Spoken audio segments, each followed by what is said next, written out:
بسم اللہ الرحمن الرحیم۔ حضرت ابراہیم علیہ السلام جب اپنی بیوی حضرت ہاجرہ اور اپنے دودھ پیتے بیٹے حضرت اسماعیل کو مکہ کی بے آب و گاہ وادی میں چھوڑ کر چلے گئے، اللہ کی توکل پر چھوڑ گئے۔ دیکھیے، جب جس کام کو اللہ کی توکل پر کیا جائے تو اللہ تبارک و تعالی اس کا راستہ خود بنا دیتا ہے۔ جہاں پر نہ کھانے کی کچھ چیز تھی، نہ پینے کی کچھ چیز تھی، اللہ تبارک و تعالی توکل تو اللہ چھوڑ کر ابراہیم علیہ السلام جب گئے تھے تو اللہ نے اسماعیل علیہ السلام کو جوان کر دیا۔ قرآن کہتا ہے فلما بلغ معه سعیا، جب یہ ان کے ساتھ کام کرنے کے قابل ہوئے، یعنی جوان ہو گئے، قال یا بنیا انی ارا فی المنام انی اذبحک، کہ اب ایک اور امتحان ابراہیم علیہ السلام کا شروع ہو گیا۔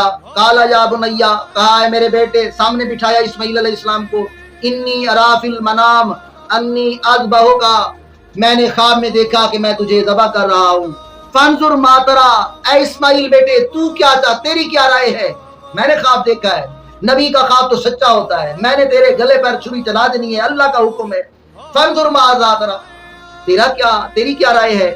کالا، آگے بھی تو نبوت کے گھر میں پرورش پانے والا نبی تھا۔ کالا یا ابت افعل ما تؤمر، اے ابا اسی طرح کیجیے جس طرح تجھے حکم ملا ہے۔ ستجدنی انشاءاللہ مع الصابرین، تو انشاءاللہ یقیناً اگر اللہ نے چاہا تو مجھے صابرین میں سے پائے گا۔ اب دیکھیے، اس سے بڑھ کر اور کیا آزمائش ہو سکتی ہے؟ گلے پر چھری چل جائے، باپ پوچھ رہا ہے بیٹا تیرے گلے پر چھری چلانی ہے، تکالیف آ جاتی ہیں، دکھ آ جاتے ہیں۔ یاد رکھیے، کوئی پتہ تک حرکت نہیں کرتا اگر اللہ کا حکم نہ ہو۔ اللہ کے حکم سے ہر کوئی چیز ہوتی ہے۔ اگر اللہ کے حکم سے ہے، تکلیف اللہ کے حکم سے ہے۔ اب ابراہیم علیہ السلام نے پوچھا، میں نے خواب دیکھا تجھے ذبح کر رہا ہوں۔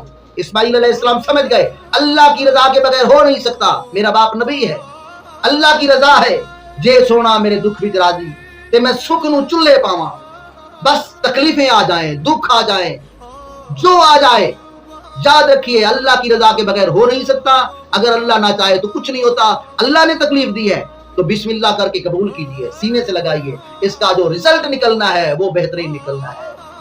بس جو تکلیف آ جائے، جو رنج آ جائے، جو دکھ آ جائے، ذہن میں رکھیے گا میرے اللہ کی طرف سے آزمائش ہے، میرا اللہ اس طرح چاہتا ہے۔ اگر میرا اللہ اس طرح چاہتا ہے تو مجھے منظور ہے، اس کا رزلٹ اللہ پر چھوڑ دیں، انشاءاللہ اس کا نتیجہ بہترین نکلے۔